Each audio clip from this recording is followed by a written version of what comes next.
Don Bosco PU College online classes. We are trying our best to make teaching learning experience easy to our students.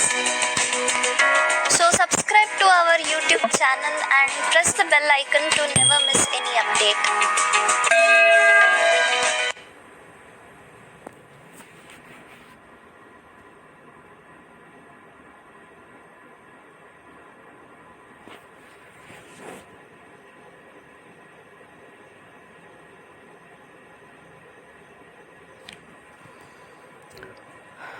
Dear students, let us move on to the question paper of 2019 final exam.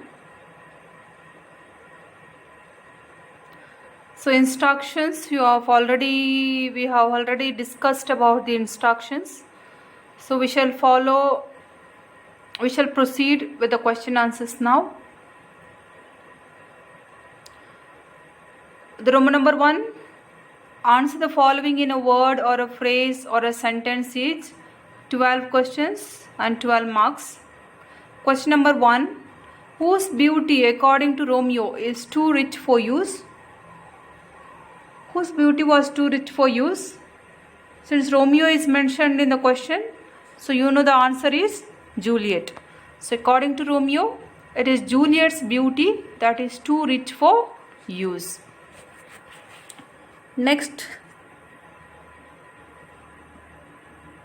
question number 2. What is the population of the Kingdom of Monaco? You know, Kingdom of Monaco was a small kingdom. There were no many people. It was a small kingdom and ruled by a kinglet.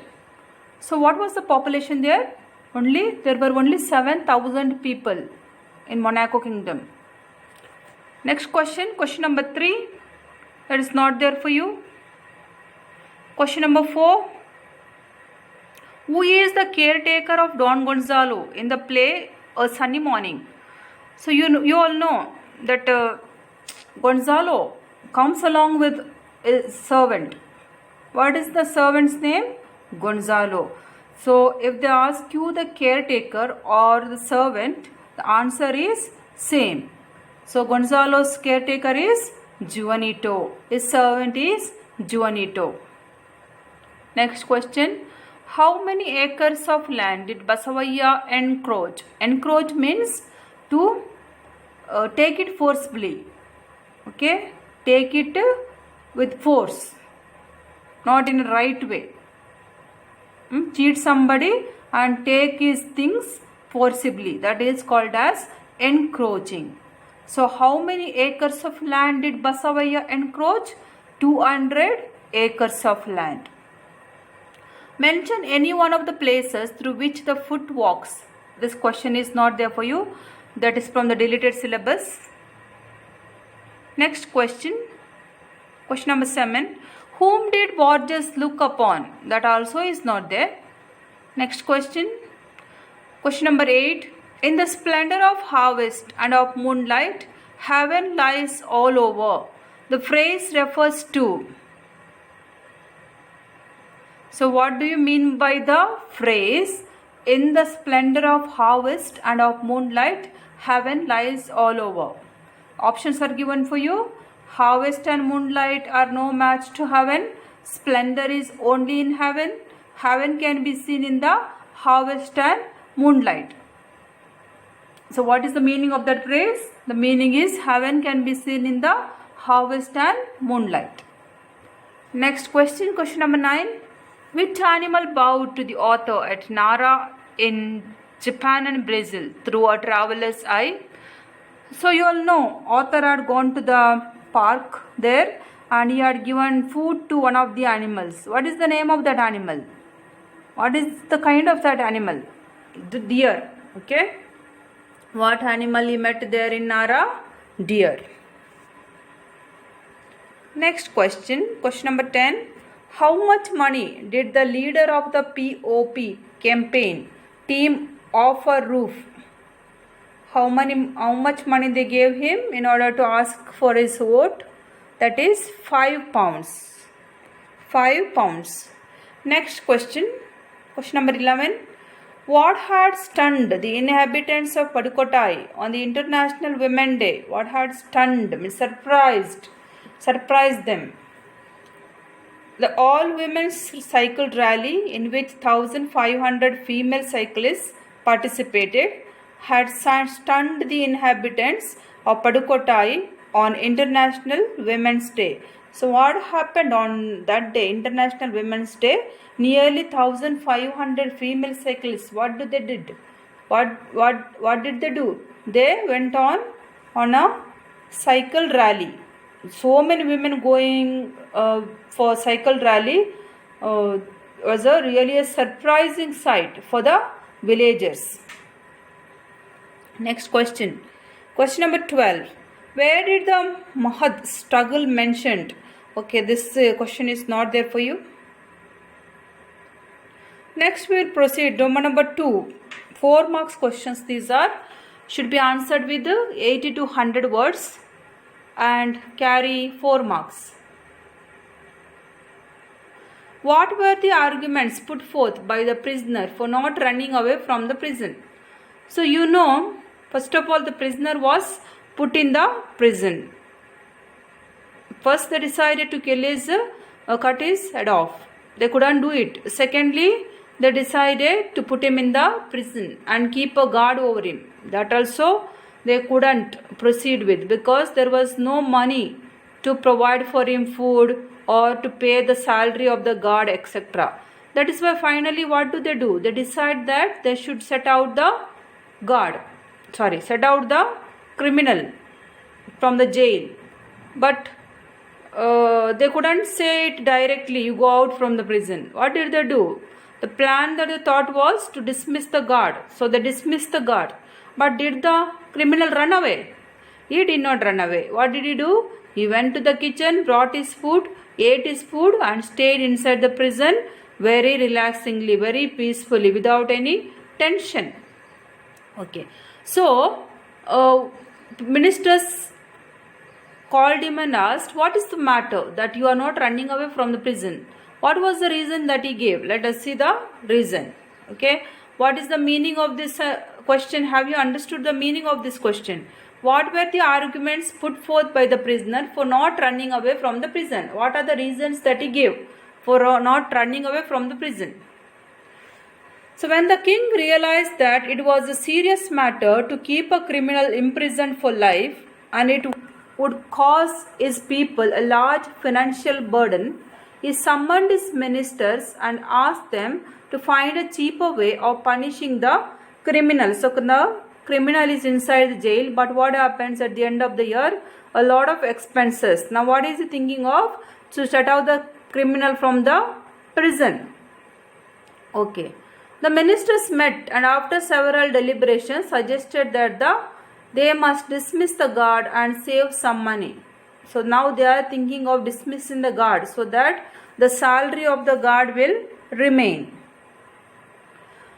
The king agreed to their suggestion. The king said, all right, let us dismiss the guard. Soon the guard was dismissed and they waited curiously to see what the criminal would do. The criminal came out of his prison at dinner time, collected his food from the palace kitchen and returned to the prison, shut the door on himself and stayed inside. Did he run away? No, never. He did not run away. He went and sat inside the prison, enjoyed his life inside the prison. Later the ministers of justice asked him why he had not run away, as there was no guard to watch over him. So minister is calling him and asking, why are you not running away? Guard is not there. You can run away anytime. Nobody is there to ask you. Why are you not running away? They even told him that the prince would not mind if he ran away. But the prisoner told them that he had nowhere to go as his character had been ruined. So what is he saying? They had put him in the prison so that his bad name is spread everywhere. Now nobody will give him a job. Not only that, people would turn their backs on him. If he goes to their house for job, they will reject him. They will not accept him. Moreover, he had forgotten the habit of working. Not only that, he also has forgotten how to work, because for 1 year he is inside the prison just enjoying his life, eating, drinking, etc. Now he has forgotten how to work also. And so if he ran away, he would be forced to work for earning his living. Now if he goes out, he has to go and work. That is why he is not going out from the prison. That is what the reason that he gave. Let us proceed with the next question, that is, explain the views of the prophet on children and parents in the poem On Children. This is the question they have asked in 2018 also. We have discussed the other day. This is the question most probably that is repeat every year. So according to the prophet, a child is a gift from the abundance of existence, and it is eternal life itself. The child has come from God, and it is for God. Okay. Children are born as sons and daughters, as life's longing for itself. Parents do not create them and hence cannot possess them. So can parents create a child? Unless there is God's blessing or God's intervention, or the child's life comes from God? Never. Because you can see in the society, there are many childless couple. Unless God blesses them with a child, God gives life to the child, nobody can produce a child without the intervention of the Creator. That's what the prophet is trying to say here. So since they are coming from God, parents cannot say, oh, this is my child, I possess him, he should do as I wish. No. Parents serve as a passage or a vehicle to bring the children to this world. So parents are just instruments. Okay, parents are just instruments. For example, now you want to ask something from your father, but you are afraid to ask it directly. So you are using your mother as your instrument, so that mother can go to the father and ask for the things that you need. So in between you and the mother, you and father, so mother is an instrument. She is in between you and your father. Further, children have their own thoughts because they have the free will to do as they please. So children have their own thoughts. Once maturity comes to a child, the child can think for himself, which is good, which is bad, which is the right selection for his or her life. So parents cannot insist on them. Whereas parents belong to the yesterdays, their children belong to the future. So the parents belong to yesterday, olden days. But the children have creative ideas for the future. The children will have their own scriptures and saints, and parents should only give them as much as love as they can and not their thoughts. So parents have to give only love to the children and not insist their thoughts on to the children. Parents should not thrust their past as an inheritance on their children, but should let them grow according to their own potential. So children have their own potential, the creativity, the talents, the ability. So with using all that, the child can build his own life, and parents should not force them. Gibran uses the metaphor of archer, bow and arrows to explain the role of parents in bringing up children. In this metaphor, God is the archer, the parents represents the bow, and the children are arrows. We have already seen. So there is imagery of arrows, bow and archer. Archer is God, bows are parents, and arrows are children. Like an archer, God bends the bows, testing them for stability to aid the arrows as they try to reach their destination. So what does the archer do? He bends the bow. Bow means parents. So that what will happen? The arrows may fly swift and fast. They may go far away, swift and fast. It is the archer who decides the target. So whenever archer uses the bow to send its arrows, so archer knows what is the target of this particular child. Only parents have to work as an instrument, and archer will direct all their actions, which is marked upon the path of the infinite. And he bends the parents with his might, that is, arrows may go swift and far. So parents have to bend in the hands of God so that they can be just instruments to help their children to grow up. Next question is not there for you.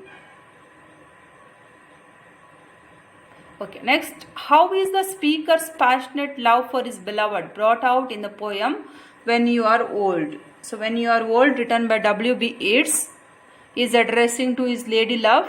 So, how does this bring out the passionate love of W.B. Yeats? When You Are Old highlights the writer's true and unforgettable love for lady.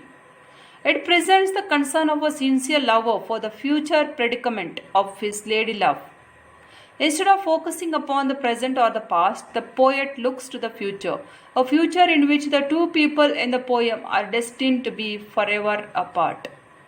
The poet imagines that the woman he loved has become old and regrets his refusing his true love. So you know what's happening in the poem? W.B. Yeats had loved this lady so much.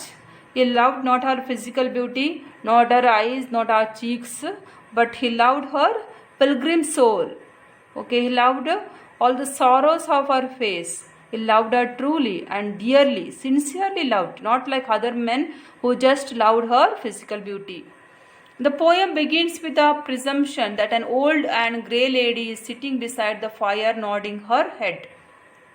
So while opening the poem, what is happening there? The old lady, the lover of this poet, is sitting at the fireside and nodding her head because she is old. Nothing to do for old people. When they sit, they will nod their heads.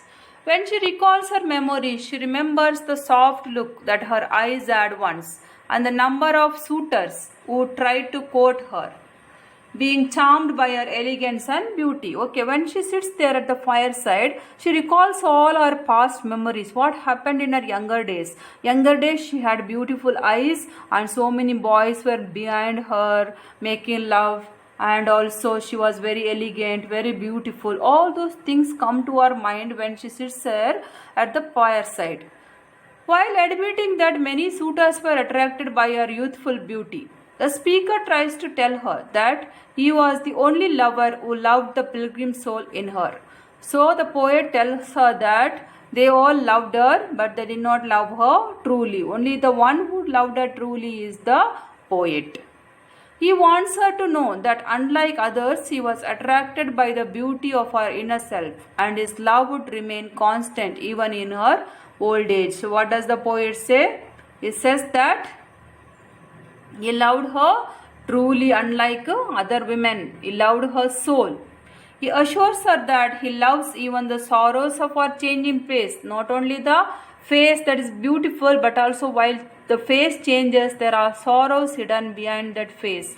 Everything he would love of that lady.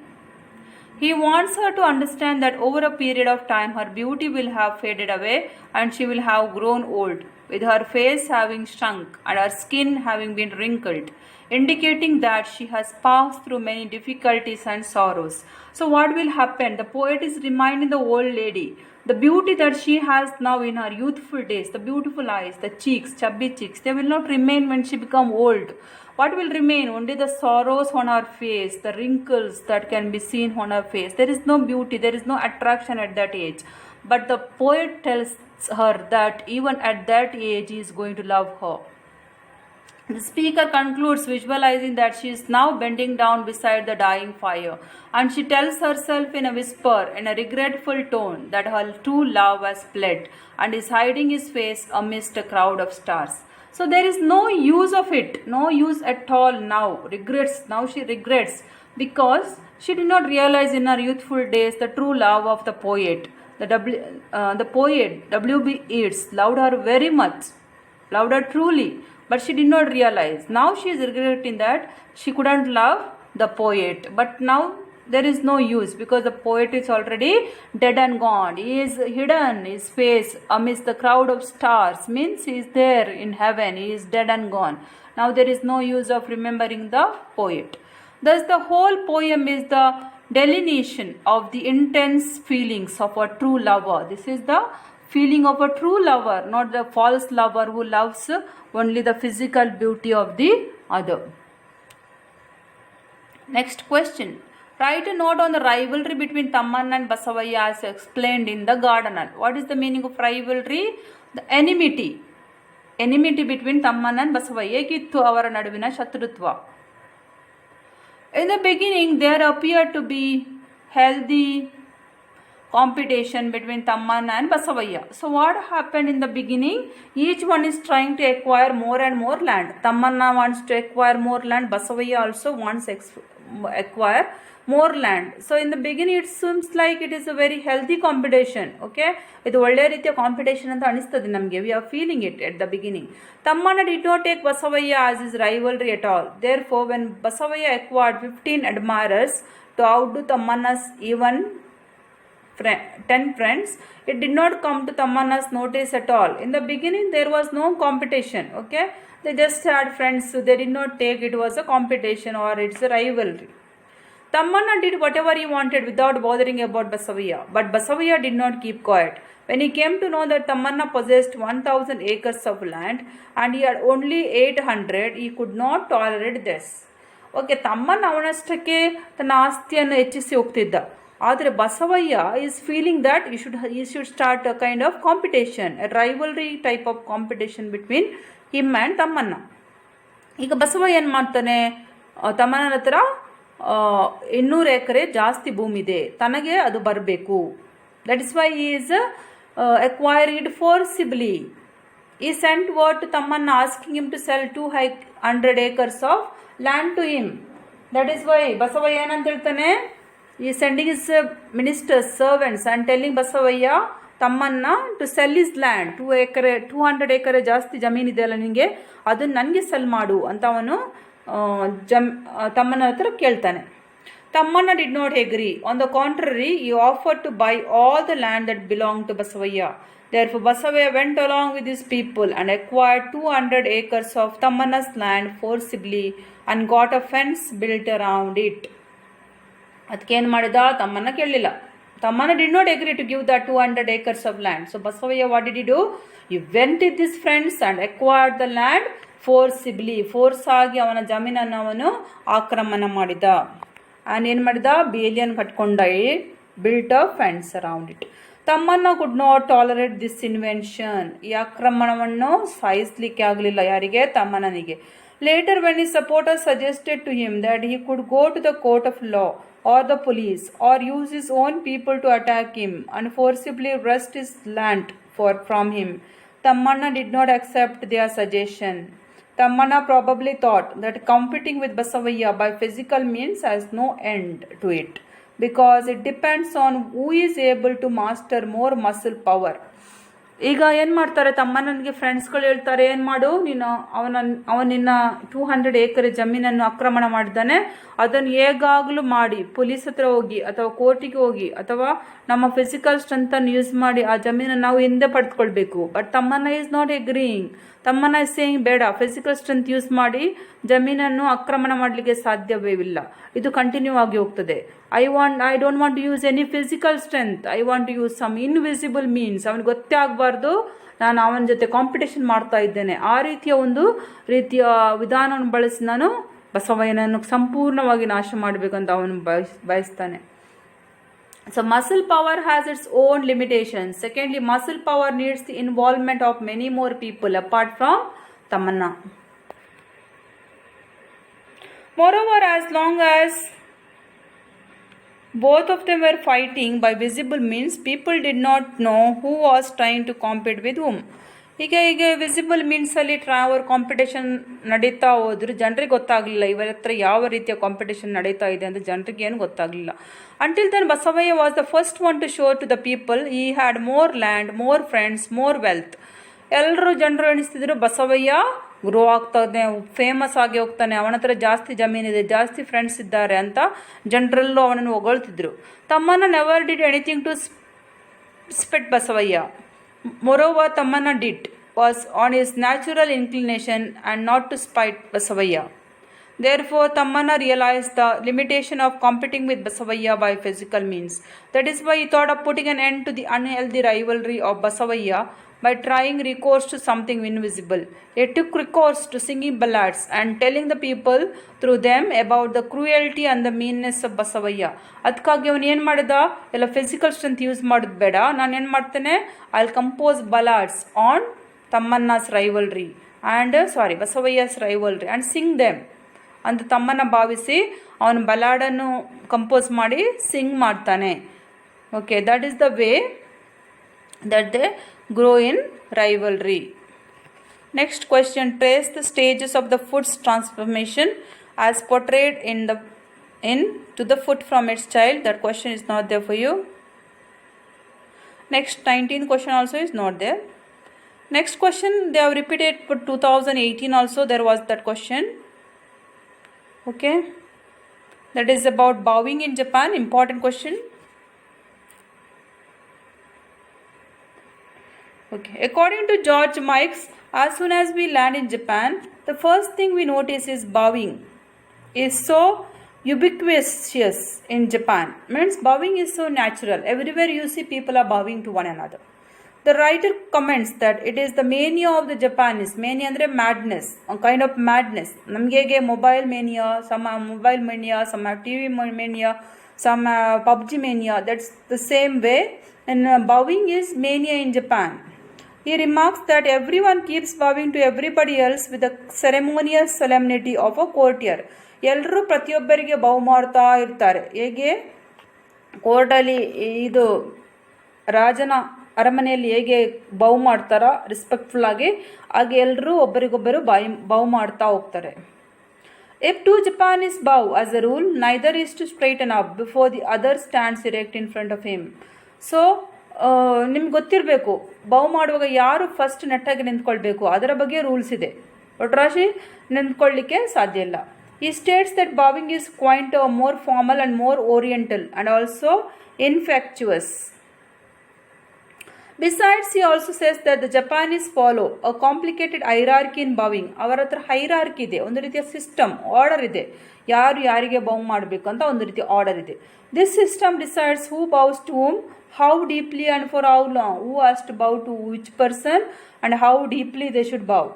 Though it is little complicated to us, the Japanese manage it without difficulty and subtly and reflect in their bowing even the smallest difference in rank, standing, age and social position and split second. ನಮಗೆ ಗೊತ್ತಾಗಲ್ಲ ಅವ್ರು ಹೇಗೆ ಅಪ್ಪ ಇದನ್ನು manage ಮಾಡ್ತಾರಂತ.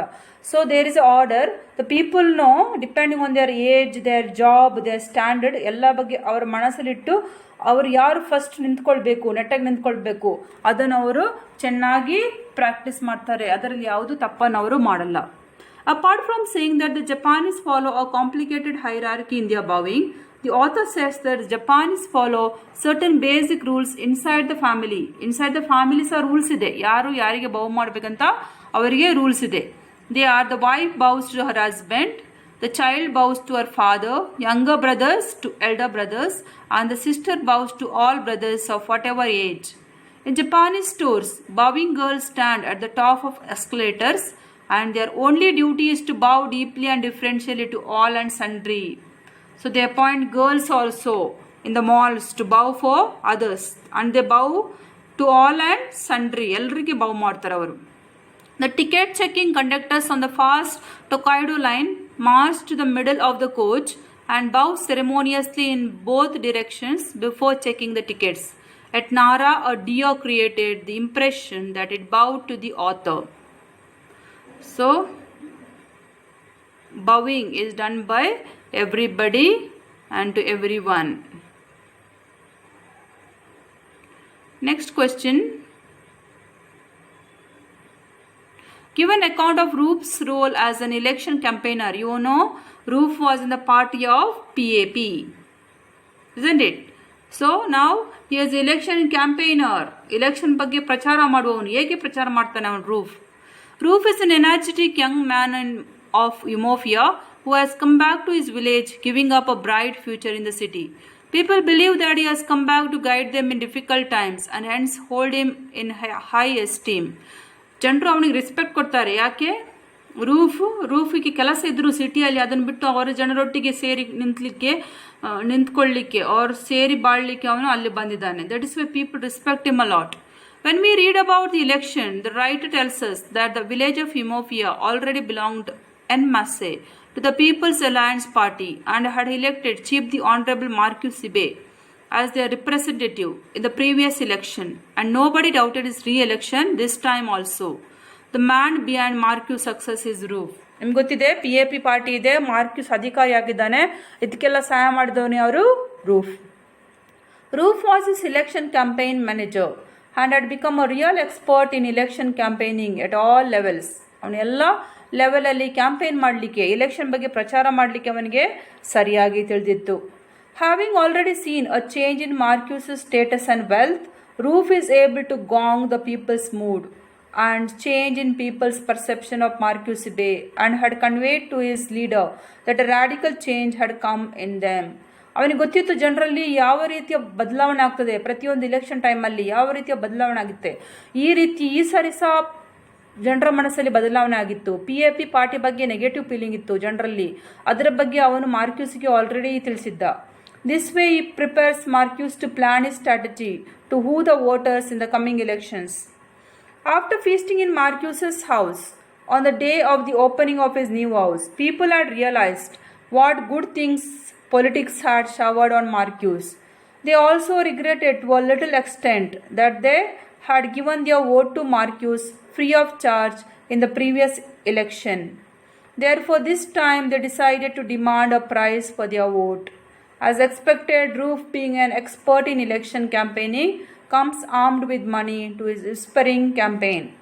So you understood what happens one day. Marcus is giving a big feast to all the people of the village. At that time they realized that ಮಾರ್ಕ್ಯೂಸ್ ತುಂಬ ಶ್ರೀಮಂತವಾಗಿ ಬೆಳೆದಿದ್ದಾನೆ, ಇನ್ನು ಮುಂದೆ ನಾವು ಅವರಿಗೆ ಓಟನ್ನು ಫ್ರೀಯಾಗಿ ಕೊಡಬಾರ್ದು, ಹಣಕ್ಕಾಗಿ ಕೊಡಬೇಕಂತ ಅವರು ತೀರ್ಮಾನ ಮಾಡ್ತಾರೆ. Besides, Roof satisfies their desire for a share of Marcus's earning by giving them 4 shillings each. On the day of the election, Marcus entertains the people, hiring a high life band from Humru. So what is happening? ಈಗ ಜನರಿಗೆ ಹಣ ಕೊಡಬೇಕು, ಹಣ ಕೊಡದೆ vote ಬರಲ್ಲ ಅಂತ ರೂಫಿಗೆ ಸರಿಯಾಗಿ ಗೊತ್ತಿತ್ತು. ಅದಕ್ಕಾಗಿ ಜನರಿಗೆ 4 ಶಿಲ್ಲಿಂಗನ್ನು ಅವನು ಹಂಚ್ತಾನೆ. ಅಷ್ಟು ಮಾತ್ರ ಅಲ್ಲ, ಎಲೆಕ್ಷನ್ ಡೇ ಏನು ಮಾಡ್ತಾನೆ, ಅವನು ಉಂಬ್ರಿನ ಬ್ಯಾಂಡನ್ನು ತಗೊಂಡು ಎಲೆಕ್ಷನ್ ಬಗ್ಗೆ ಪ್ರಚಾರ ಮಾಡ್ತಾನೆ. He sits in an enormous car and tries to impress the people with his wealth and eminence. He coins catch slogans like "Vote for the car and you will ride in it." Is these strategies planned by Roof that ensures Marcus's victory in the election? So election day savanu en martane, he is shouting at his loud voice, "Vote for car, vote for car." That is the way he is campaigning for election. Let us now complete with the last question of 4 marks. How has cycle transformed the lives of many women in Padukottai? ನಿಮ್ಗೆ ಗೊತ್ತಿದೆ, cycling ಅವರು learn ಮಾಡ್ತಾರೆ, ಅದು ಅವರ ಲೈಫನ್ನೇ change ಮಾಡ್ತದೆ. ಹೇಗೆ? The introduction of cycling in the Padukottai district has brought about a tremendous change in the lives of the rural women. Cycling has offered a way out of enforced routines around male imposed barriers. ಈಗ ಅವರಿಗೆ ಪುರುಷ ಪ್ರಧಾನ ಸಮಾಜದಲ್ಲಿ ಅವರಿಗೊಂದು rules regulation ಇತ್ತು, ಅದಕ್ಕಿಂತ ಹೊರಗೆ ಬರಲಿಕ್ಕೆ ಈ ಎಲೆಕ್ಷನ್ ಅವರಿಗೆ ಈ ಒಂದು ಸೈಕ್ಲಿಂಗ್ ಕಲಿಯುವುದವರಿಗೆ ಸಹಾಯ ಮಾಡಿದೆ. The rural women in particular have gained a great deal of confidence on account of their learning cycling. Earlier they used to be burdened with economic as well as social or family obligations. ಮೊದಲು ಅವರಿಗೆಲ್ಲ rules regulations ಇತ್ತು, confidence ಇರಲಿಲ್ಲ. ಈಗ ಅವರಿಗೆ confidence ಜಾಸ್ತಿ ಆಗಿದೆ, because they have learned in cycling. Many young mothers had to help the men folk in earning the family income as well as do domestic chores like tending to children and fetching water from remote places, even to sell their agriculture produce in nearby village. They had to carry their produce to the bus stop with the help of their men folk. Earlier ಏನು ಮಾಡ್ತಿದ್ರು women, vegetable cell ಮಾಡಲಿಕ್ಕೆ, ಮತ್ತು ಅಂಗಡಿಯಿಂದ ಸಾಮಾನು ತರಲಿಕ್ಕೆ ಮತ್ತು ನೀರು ತರಲಿಕ್ಕೆ ಎಲ್ಲ they have to depend on people, men. But now there is no dependence. ಅವರಷ್ಟೇ ಹೋಗ್ತಾರೆ, ಬಸ್ ಸ್ಟ್ಯಾಂಡಿಗೆ ಹೋಗ್ತಾರೆ, ವೆಜಿಟೇಬಲ್ ಸೆಲ್ ಮಾಡ್ಲಿಕ್ಕೆ ಹೋಗ್ತಾರೆ, ನೀರು ತರಲಿಕ್ಕೆ ಹೋಗ್ತಾರೆ. So they can do all the work and look after their children. Secondly, they had to come back within a fixed time to tend to the little kids at home and to store or fetch water from remote places. Naturally, though they were capable of doing all these duties on their own, Their immobility created a big hurdle. They had to walk longer distance to fetch water and sell their produce. ಏನಾಗ್ತಿತ್ತು ಮೊದಲು ಅವರಿಗೆ ಮಕ್ಕಳ ಬಗ್ಗೆ ಗಮನ ಕೊಡಲಿಕ್ಕೆ ಸಾಧ್ಯ ಆಗ್ತಿರಲಿಲ್ಲ. They couldn't pay attention to their children. They had to do all the work. And now they can do all the work and pay attention to the children. They had to walk longer distance to fetch water and sell their produce. ಮೊದಲು ಅವರು walk ಮಾಡಿ ಹೋಗ್ತಿದ್ರು. Now they are using cycle. After learning cycling, such women become free and independent. This gives them a lot of confidence. Moreover, the ability to ride a bicycle gave them a lot of self-respect. ಅವರಿಗೆ self-respect ಕೊಟ್ಟಿತ್ತು, ಅವರಿಗೆ confidence ಕೊಟ್ಟಿತ್ತು learning cycling. So this has changed their entire life. Not only that, they have also gone for education. They have learned to go to school and also got education because of this cycling. So that's why the way, in the different ways, the cycling has helped them. So thank you, students. Let us continue in the next class.